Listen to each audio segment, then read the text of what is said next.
तो जैसा कि हमने लास्ट एपिसोड में देखा था, लिटिल डीमन किंग जो होता है वो लिनियो की तरफ अटैक करने के लिए जाने लगता है और वो अपने साथियों से बोलता है कि अगर तुम्हें डर लग रहा है तो तुम यहीं पर ही रोक सकते हो।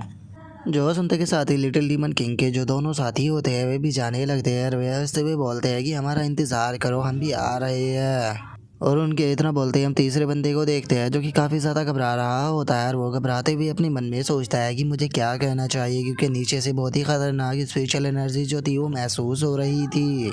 और उसके इतना सोचते ही लिटिल डीमन किंग जो होता है वो अपने दोनों साथियों के साथ में नीचे आ जाता है और वो सामने की तरफ देखते हुए बोलता है कि ओ जरा देखो, तो मैंने नहीं सोचा था कि यहाँ पर ये तुम होगे। और उसके इतना बोलते के साथ ही अब हम सामने का व्यूज़ देखते हैं जहाँ पर कि सभी लोग कल्टीवेशन कर रहे होते हैं और जो लिनियो होता है वो उन सभी को स्पिरिचुअल एनर्जी जो होती है वो प्रोवाइड करा रहा होता है। जिसके बाद अब लिनियो जो होता है वो अपने मन में सोचता है कि चलो इन सभी को काफ़ी सारी स्पिरिचुअल एनर्जी जो है वो मैंने प्रोवाइड करा दी, अब ये लोग जो है वो जल्दी ही ब्रेक थ्रू कर जाएंगे। और उसके इतना सोचते के साथ ही अब लिटिल डीमन किंग का जो साथी होता है वो लिटिल डीमन किंग से बोलता है कि यहाँ पर ये लोग जो है वो कल्टीवेशन कर रहे हैं और जो पावर ये एब्सॉर्ब कर रहे हैं ये बहुत खतरनाक है, लेकिन मुझे नहीं लगता कि अभी ये लोग यहाँ पर हिल पाएंगे। और इतना सोचते ही वो बंदा जो होता है वो चिल्लाते हुए लिनियो से बोलता है कि बच्चे तुम्हारे लिए सही रहेगा कि चुपचाप तुम्हारे पास में जो भी ट्रेजर है वो यहाँ पर हमारे हवाले कर दो, हम वादा करते हैं कि हम तुम्हें यहाँ से जिंदा जाने देंगे। जो सुनते ही लिनियो जो होता है वो उनकी तरफ देखते हुए उनसे बोलता है कि तुम लोग तो बस एक कचरे हो, अगर यहाँ पर सेलेस्टियल इमोर्टल रियलम का कोई कल्टीवेटर भी आता तो वो भी यहाँ पर इन्हें नहीं रोक पाता, तो क्या सच में तुम्हें लगता है कि तुम ऐसा कर पाओगे। जो सुनते के साथ ही वे सभी लोग जो होते हैं वो किन्नान के ऊपर अटैक करने के लिए आने लगते हैं और जो लिटिल डीमन किंग होता है वो चिल्लाते हुए बोलता है कि तुम यहाँ पर हमें गार्बेज बता रहे हो, लेकिन सबसे बड़े गार्बेज तो तुम हो जो कि बाउंड्री सी से यहाँ पर आया है, लेकिन क्या सच में तुम्हें लगता है कि तुम यहाँ से बचकर निकल सकते हो। तभी उसका साथी भी हंसते हुए बोलता है कि अब देखना कि हम तुम्हें यहाँ पर कितनी बुरी मौत देते हैं। और उनके इतना बोलते हैं वो जो उनके साथ में लड़की होती है वो लिनियो के ऊपर अटैक करने के लिए आने लगती है और वो लिनियो के ऊपर अटैक करते हुए बोलती है कि तुम अभी कल्टीवेशन कर रहे हो इसीलिए तुम यहाँ से नहीं हिल पाओगे और अब तुम्हारा बचना पूरी तरह से नामुमकिन है। और अब उसे लिनियो के ऊपर अटैक करता हुआ देखकर जो बाइजुन और जो बाई होती है वे दोनों काफ़ी ज़्यादा शौक हो जाते हैं और वे शौक होकर चिल्लाते हुए बोलते हैं कि लिनियो संभल कर। जो सुनकर लिनियो जो होता है वो उन दोनों से बोलता है कि तुम दोनों यहाँ पर कल्टीवेशन करो, मेरी टेंशन मत लो। और इतना बोलते के साथ ही लिनियो जो होता है वो उस लड़की की तरफ घूर कर देखता है और जैसे ही उसकी तरफ वो घूरता है तो हम देखते हैं कि एक अटैक जो होता है वो लिनियो का सीधे जाकर उस लड़की से टकराता है, जिस कारण उसकी चीख भी निकल जाती है और वो काफ़ी पीछे जाकर भी टकराती है। और इस चीज़ को देखने के बाद जो लिटिल डीमन और जो उसके साथी होते हैं वे दोनों भी काफ़ी ज़्यादा शौक हो जाते हैं और वे शौक होते हुए बोलते हैं कि यहाँ पर अभी अभी क्या हुआ। और उनके इतना बोलते ही जो उनका चौथा साथी होता है वो भी वहाँ पर आ जाता है और वहाँ पर आने के बाद अपनी साथ वाली लड़की की ऐसी हालत को देखकर उससे पूछता है कि क्या हुआ, तुम यहाँ पर इंजर्ड कैसे हो गई। और अब अपने चौथे साथी को देखने के बाद जो लिटिल डीमन किंग होता है वो उससे बोलता है कि टोइस्ट लो पैन, आप बिल्कुल सही टाइम पर आए हो, क्योंकि एक एक अटैक कर कर हम इसे नहीं हरा सकते, लेकिन अगर हम चारों साथ में मिलकर अटैक करेंगे तो ये यहाँ पर नहीं बच पाएगा। और वे लोग ये बोल ही रहे होते हैं, लेकिन तभी जो बाइजू होता है वो सेलेस्टियल इमोर्टल रियलम पर ब्रेक थ्रू कर जाता है, जिसे देखते के साथ ही तो उन सभी लोगों की भी हालत ख़राब हो जाती है। और अब बाइजू जो होता है वो खुश होते हुए बोलता है कि फाइनली फाइनली मैं सेलेस्टियल इमोर्टल रियलम पर पहुंच गया, बस अब एक मुझे मॉन्स्टर बीस्ट चाहिए ताकि उसकी इमोर्टल सोल को मैं यहाँ पर रिफाइन कर सकूँ। और इतना बोलकर बाइजू जो होता है वो बाकी के लोगों की तरफ देखकर गुस्से में बोलता है कि कैप्टन, इन लोगों को आप मेरे ऊपर छोड़ दीजिए, आप आराम से बैठकर यहाँ पर कल्टीवेशन को कीजिए। और अब बाइजू को सेलेस्टियल इमोर्टल रियलम पर ब्रेक थ्रू करता हुआ देखकर वे लोग जो होते हैं वो घबराते हुए बोलते हैं कि इसने तो सेलेस्टियल इमोर्टल रियलम पर ब्रेक थ्रू कर लिया, जल्दी से यहाँ से भागो। और उन लोगों के इतना बोलते के साथ ही जो बाइजू होता है वो लिनियो से पूछता है कि कैप्टन, इन लोगों के साथ में क्या कहना है। जो सुनकर लिनियो जो होता है वो बाइजू से बोलता है कि बाइजू, इनमें से यहाँ पर कोई भी जिंदा नहीं बचना चाहिए।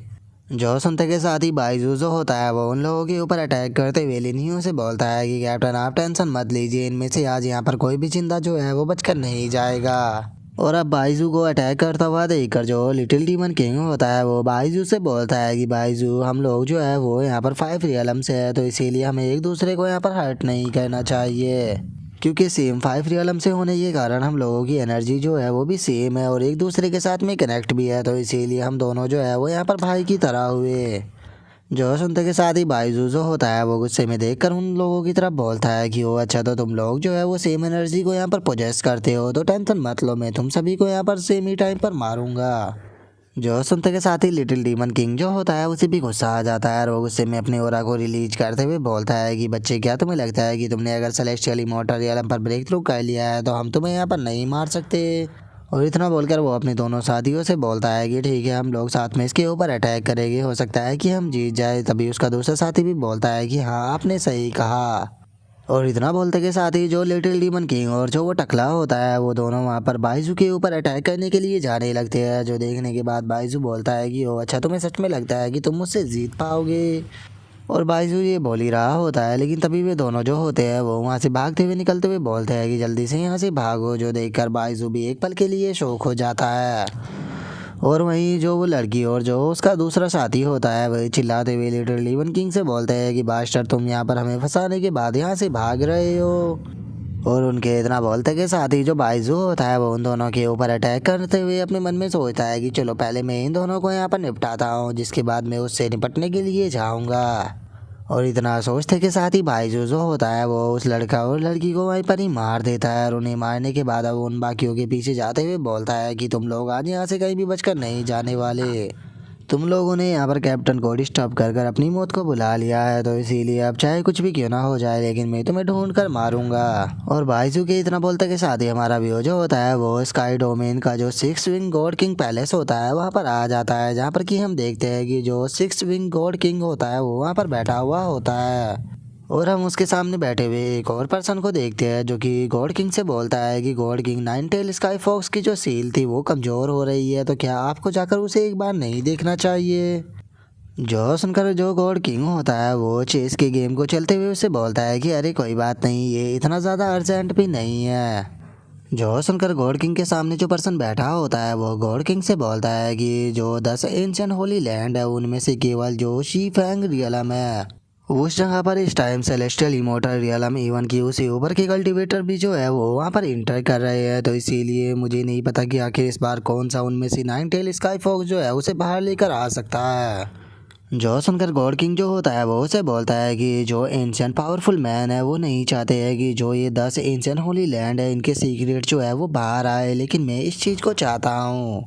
जो सुनते के साथ ही वो दूसरा पर्सन जो होता है वो गॉड किंग से बोलता है कि आप भी जानते हो कि जो ये सभी किंग्स है ये यहाँ पर थ्री रियलम और जो 5 डोमेन है उनका फ्यूचर है, तो क्या आप इस चीज़ को लेकर परेशान नहीं हो। जो सुनकर गॉड किंग जो होता है वो उसे बोलता है कि अगर यहाँ पर स्वीकेंस के सेक्रीफाइस के लिए इस्तेमाल किया जाए जिससे कि नाइन टेल स्काई फॉक्स की पावर जो है वो रिलीज हो सके, तो मैं इस चीज़ के लिए तैयार हूँ। जो सुनते के साथ ही वो दूसरे वाला बंदा जो होता है वो उसे बोलता है कि मैं आपसे इस राउंड को भी हार गया। जो सुनते के साथ ही गॉड किंग जो होता है वो वहाँ पर एक पोर्टल को खोल देता है और उस पोर्टल को खोलते हुए बोलता है कि तुमने बिल्कुल सही कहा था, सील जो है वो टूट चुकी है। जो सुनते के साथ ही वो दूसरे वाला बंदा जो होता है वो गॉड किंग से बोलता है कि गॉड किंग, मैं आपसे एक चीज़ पूछना चाहता हूँ कि अगर नाइन टेल स्काई फॉक्स जो है वो रिलीज हो गई तो क्या उसके बाद आप उसका जो हार्ट QIC है उसे एब्जॉर्ब कर कर स्ट्रॉन्ग रियलम के अंदर इंटर करना चाहोगे। जो सुनते के साथ ही गॉड किंग जो होता है वो उस बंदे से बोलता है कि मुझे यहाँ पर तुम्हारा जो लॉर्ड है उससे ही काम चाहिए होगा, तो मैं उम्मीद करता हूँ कि जब मुझे उसकी मदद की ज़रूरत होगी तो वो मेरी मदद ज़रूर करेगा। जो सुनते के साथ ही जो दूसरे वाला बंदा होता है वो गॉड किंग से बोलता है कि गॉड किंग, अगर आप हमारे लॉर्ड गॉड को वो चीज़ पे करोगे जो कि वो चाहते हो तो मैं वादा करता हूँ कि वो आपकी मदद ज़रूर करेंगे। और इतना बोलकर अब वो बंदा जो होता है वो वहाँ से जाते हुए गॉड किंग से बोलता है कि ठीक है गॉड किंग, अब मैं यहाँ से जा रहा हूँ। और अब उस बंदे के वहाँ से चले जाने के बाद गॉड किंग जो होता है वो अपने मन में सोचता है कि स्पिरिट किंग रियलम से ऊपर जो है वो रियून रिटर्न रियलम आता है और उसके बाद emperor of the haven realm आता है। और अगर एक बार मैं एम्परर ऑफ हेवन रियलम पर चला गया तो उसके बाद मुझे तुम्हारे जैसे कीड़ों की कोई भी ज़रूरत नहीं पड़ेगी। और इतना सोचकर गॉड किंग जो होता है वो खड़ा हो जाता है और वो खड़ा होते हुए अपने मन में सोचता है कि चलो अब टाइम आ चुका है सीक्वेंस बैटल के जो नियम है उन्हें थोड़ा मॉडिफाई करने का। मैं उम्मीद करता हूँ कि मैं उसे इतना फोर्स कर पाऊँगा कि वो नाइन टेल स्काई फॉक्स की फुल पावर को रिलीज कर दे।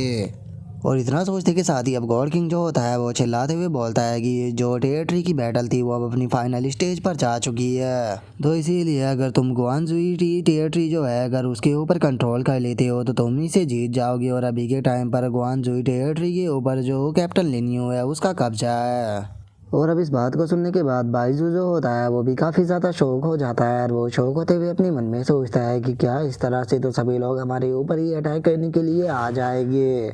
और बाइजू के इतना सोचते के साथ ही हमारा व्यू जो होता है वो उसी केव के अंदर आ जाता है, जहाँ पर कि लिनियो जो होता है उन दोनों की स्टोरेज रिंग को ले लेता है। और उन दोनों की स्पेस रिंग को लेने के बाद बाकियों को देते हुए उनसे बोलता है कि इसके अंदर बहुत सारे ट्रेजर है, ये मैं तुम्हें दे रहा हूँ, मुझे यकीन है कि जल्दी ही तुम दोनों जो है वो ब्रेक थ्रू कर जाओगे। और उसके इतना बोलते ही अब हम थोड़ी देर बाद का सीन देखते हैं, जहाँ पर कि बाइजू जो होता है वो उन दोनों को भी लेकर आ जाता है और उन दोनों की डेड बॉडी को फेंकते हुए बोलता है कि कैप्टन ये दोनों जो है ये भी मारे जा चुके हैं। और इससे अलग कैप्टन मैं आपको एक और चीज़ बताना चाहता हूँ, यहाँ पर कैप्टन का नाम जो है वो बाहर रिलीज हो चुका है जो कि आपका ही है। इसीलिए मुझे लगता है कि अब प्रोमोडियल कॉन्टिनेंट और जो स्काई डोमेन के लोग हैं वो यहाँ पर आपको मारने के लिए ज़रूर आएंगे, क्योंकि इस टाइम पर जो हमारी टीम है वो नंबर 1 पर है। और अगर उन्होंने यहाँ पर आपको मार दिया तो उसके बाद उनकी टीम जो है वो यहाँ पर नंबर 1 पर चली जाएगी। जो सुनकर लिनियो जो होता है वो उन दोनों की भी स्पेस रिंग को ले लेता है और उन दोनों की स्पेस रिंग को लेने के बाद बोलता है कि वो लगता है कि अब थोड़ा और मज़ा आने वाला है। और इतना बोलते के साथ ही लिनियो जो होता है वो अपने मन में सोचता है कि यहाँ पर जो ये रूल है ये एक तरह से सीधे यहाँ पर मुझे टारगेट कर रहा है, तो क्या इसका मतलब ये है कि जो गॉड किंग है उसने रूल को बदला है, लेकिन वे इस तरह से रूल को बदलकर मुझे टारगेट क्यों करेंगे, क्योंकि वे तो एक सुपीरियर है, तो फिर आखिर वे मेरे खिलाफ क्यों जाएंगे। और लिनियो ये सोच ही रहा होता है, तभी बाइजू जो होता है वो लिनियो से बोलता है कि कैप्टन आप आराम से रुककर यहाँ पर कल्टीवेशन को कीजिए, मैं बाहर जाकर आपको प्रोटेक्ट करता हूँ। जो सुनकर लिनियो भी उसे ओके बोल देता है। जो सुनकर बाइजू जो होता है वो भी अब बाहर आ जाता है और वो बाहर आने के बाद अपने मन में सोचता है कि जल्दी ही प्रोमोडियल कॉन्टिनेंट और जो स्काई डोमेन के लोग हैं वो यहाँ पर आ जाएंगे। और बाइजू के इतना बोलते के साथ ही हमारा व्यू जो होता है वो किसी दूसरी जगह पर आ जाता है, जहाँ पर कि हम पहले पर्सन को देखते हैं जिसका नाम कि ये जी होता है और वहीं दूसरे पर्सन का नाम लुओ। और अब उनका तीसरा बंदा जो होता है वो ये जी से बोलता है कि मैप जो है वो यहाँ पर बता रहा है कि यहाँ पर सभी बाउंड्री जो है वो लिनियो के द्वारा जो कि लोअर बाउंड्री से यहाँ पर आया है उसके द्वारा कैप्चर कर ली गई है, तो अब हमें क्या करना चाहिए। जो सुनकर जो ये जी होता है वो लुओ से पूछता है कि लुओ तुम इस बारे में क्या कहते हो। जो सुनकर लुओ से बोलता है कि उन्हें चलकर ख़त्म कर देना चाहिए। जो सुनकर जो ये जी होता है वो ट्रिपल सी स्माइल देते हुए बोलता है कि हाँ बिल्कुल तुमने सही कहा, अब टाइम आ चुका है उन लोगों को ख़त्म करने का। और उसके इतना बोलते के साथ ही हमारा व्यू जो होता है वो बाइजू के ऊपर आ जाता है, जो कि एक पत्थर के पीछे छुपा हुआ होता है। और वो पत्थर के पीछे छुपे हुए अपने मन में सोचता है कि लगता है कि सभी लोगों को लग रहा है कि यहाँ पर कोई नहीं है, इसीलिए यहाँ पर कोई नहीं आया। और बाइजू के इतना बोलते के साथ ही हम देखते हैं कि एक पर्सन जो होता है वो वहाँ पर आ जाता है और वहाँ पर आने के बाद हंसते हुए बोलता है कि जरा देखो तो लगता है कि इस बार मैं काफ़ी ज़्यादा लकी था। और इतना बोलते के साथ ही हम देखते हैं कि दो पर्सन जो होते हैं वो वहाँ पर आ जाते हैं, जहाँ पर कि पहले पर्सन का नाम नानगोंग हुआंग और वहीं दूसरे पर्सन का नाम नानगोंग टियान होता है। और अब नानगोंग हुआंग जो होता है वो चिल्लाते हुए बोलता है कि वहाँ पर पत्थर के पीछे कौन छुपा हुआ है, जल्दी से बाहर आओ।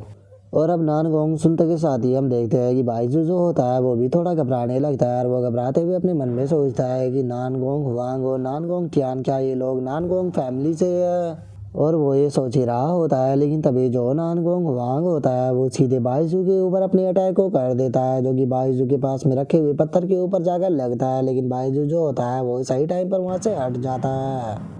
जिसके बाद हम देखते हैं कि जो नानगोंग हुआंग होता है वो वहाँ पर जो उसकी इमोर्टल स्पिरिट होती है उसे भी बाहर निकाल लेता है। लेकिन वो जैसे ही बाइजू को देखता है तो वो उसे पहचान लेता है और वो चिल्लाते हुए बोलता है कि ब्रदर इसका नाम बाइजू है जो कि डीमन रियलम से है और इसके पास में भी यहाँ पर 10% टेरिटरी है, तो इसीलिए हमें इसे यहाँ पर मार देना चाहिए। जो सुनकर नानगोंग टियान जो होता है वो बाइजू से बोलता है कि बाइजू मेरे एक सवाल का जवाब दो, क्या तुम जानते हो कि जो लिनियो है वो कहाँ पर है? अगर तुम हमें बता देते हो तो हम तुम्हें यहाँ से जिंदा जाने देंगे। जो सुनकर बाइजू जो होता है वो उनसे बोलता है कि पहली बात तो ये है कि मैं नहीं जानता हूँ कि आखिर लिनियो कहाँ पर है, और दूसरी बात अगर मुझे पता भी होता तो उसके बाद भी मैं तुम लोगों को नहीं बताता। जो सुनकर नानगोंग टियान जो होता है वो नानगोंग हुआंग से बोलता है कि ठीक है इसे मार दो। जो सुनकर नानगोंग हुआंग भी हंसते हुए हाँ बोल देता है। और अब वो बाइजू के ऊपर अपनी इमोर्टल सोल से अटैक करते हुए उसे बोलता है कि बाइजू आज तुम्हारी मरना यहाँ पर किस्मत में ही लिखा था। और इतना बोलकर नानगोंग हुआंग जो होता है वो बाइजू के ऊपर अटैक कर देता है, लेकिन बाइजू जो होता है वो अपने चारों तरफ शील्ड बनाकर उसके अटैक को रोकने की कोशिश करने लगता है। लेकिन हम देखते हैं कि नानगोंग हुआंग के जो अटैक होते हैं वो बहुत ज़्यादा पावरफुल होते हैं और बाइजू की शील्ड जो होती है वो ज़्यादा देर उन्हें नहीं रोक पाती और नानगोंग हुआंग का अटैक जो होता है वो सीधे जाकर बाइजू से टकराता है।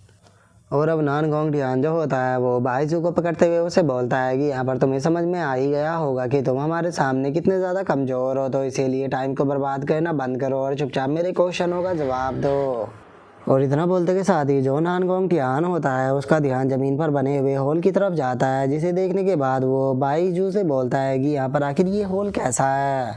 क्योंकि इसके अंदर जो चीज़ भी है उसे मैं अपनी डिवाइन सेंस से भी डिटेक्ट नहीं कर पा रहा हूँ, तो आखिर तुम लोगों ने इस जगह पर क्या छुपा कर रखा हुआ है। जो सुनते के साथ ही बाइजू जो होता है वो उसे बोलता है कि इस हॉल के अंदर एक सेलेस्टियल डीमन है, अगर तुम मरना नहीं चाहते हो तो वहाँ पर मत जाना। जो सुनते के साथ ही नानगोंग टियान जो होता है वो उसके ऊपर अटैक कर कर उसे फेंकते हुए बोलता है कि ओ इसका मतलब वहाँ पर पक्का लेनियो है, तुम्हें क्या लगता है कि मैं तुम्हारी इस तरह से बात में आ जाऊँगा। और उसके इतना बोलते के साथ ही हमारा व्यू उसी हॉल के अंदर आ जाता है, जहाँ पर कि हम देखते हैं कि सभी लोग बैठकर अभी भी कल्टीवेशन को कर रहे होते हैं। और लिनियो जो होता है अब उसे उन लोगों के बारे में महसूस हो जाता है, जिन्हें महसूस करने के बाद वो हंसते हुए बोलता है कि वो लगता है कि कुछ और लोग जो है वो यहाँ पर मरने के लिए खुद ही आ गए। और लिनियो की इस बात को सुनते के साथ ही जो नानगोंग टियान होता है वो लिनियो से पूछता है कि क्या तुम ही लिनियो हो। और उनके इतना बोलते के साथ ही लिनियो जो होता है वो बाइजू के ओरा को महसूस करने लगता है और उसके ओरा को महसूस करते हुए वो मुस्कुराकर बोलता है कि चलो अच्छा है कि बाइजू जो है वो अभी नहीं मरा।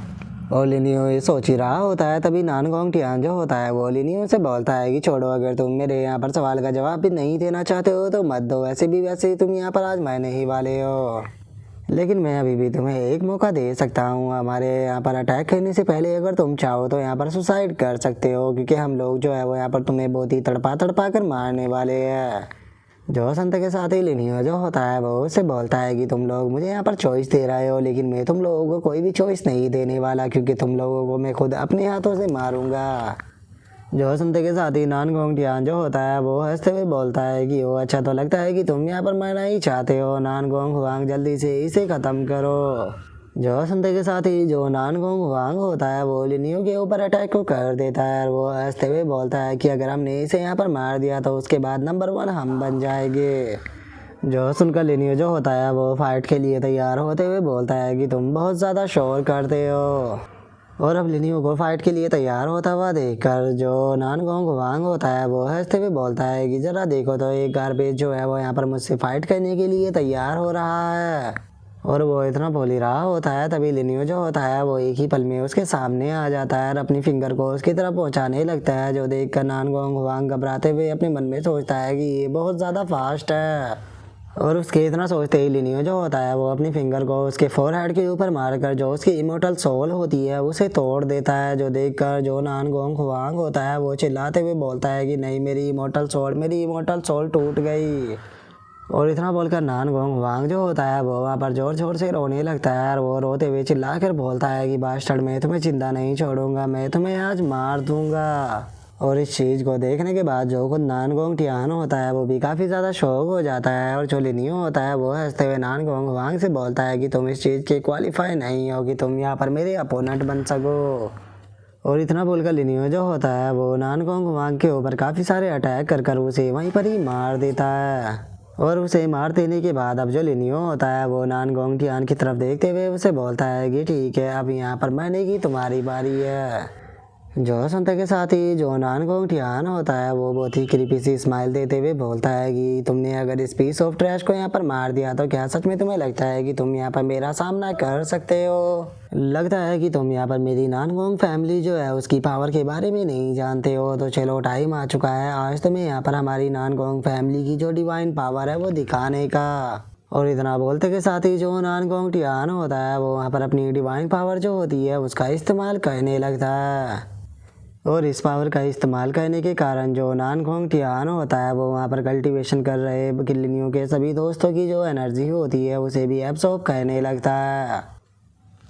और उसे एब्जॉर्ब करने के बाद वो पागलों की तरह हंसकर चिल्लाते हुए वहाँ पर बोलता है कि इन सभी की एनर्जी जो है उसे आज मैं एब्जॉर्ब कर लूँगा और तुम सभी के सभी लोग जो हो वो यहाँ पर आज मारे जाओगे।